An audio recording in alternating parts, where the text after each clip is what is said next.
Ganun kumahali sa kuan mo. Kuan niya ho. Ano ano, ramirian. Nayo para magbe.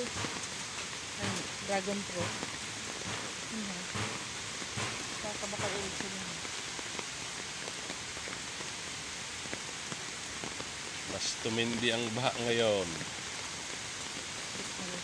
kumpara nung nakaraang ulan.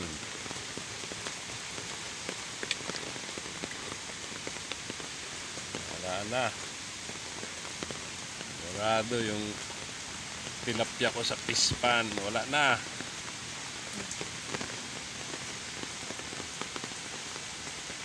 Wala. Ayan o, ayan o.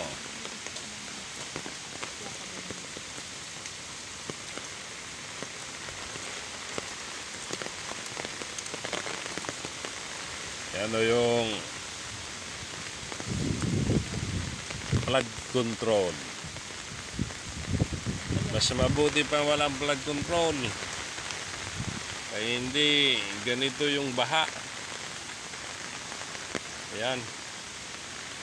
Nung nagkaroon ng flood control, mas lalong lubala. Ayan o, mga kapitbahay namin dyan sa likod. Ayan. Kaya sana magawan talaga ito ng solusyon. Okay lang kung hindi umuulan, kaya walang problema.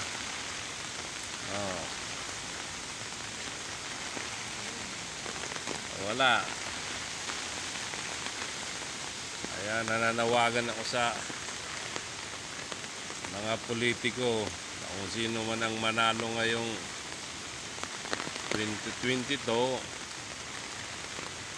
gawa nila ito ng paraan. Kasi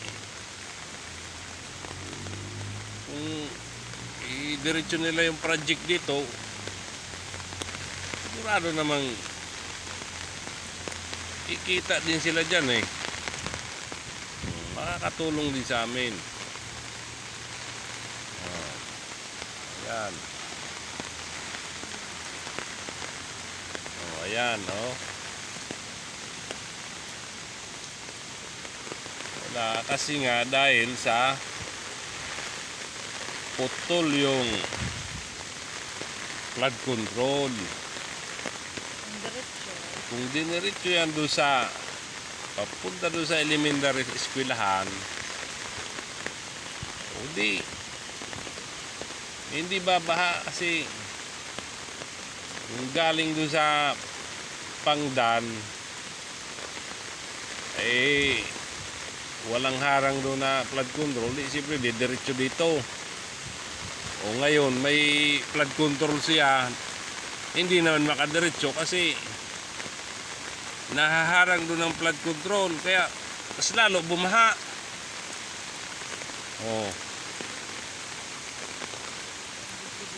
Di tulad nung walang flood control, yung galing doon sa Pangdan, hindi nahaharang dito, kaya hindi siya bumaba ng ganito. Kaya bato-bato sa langit ang damaan, huwag magalit.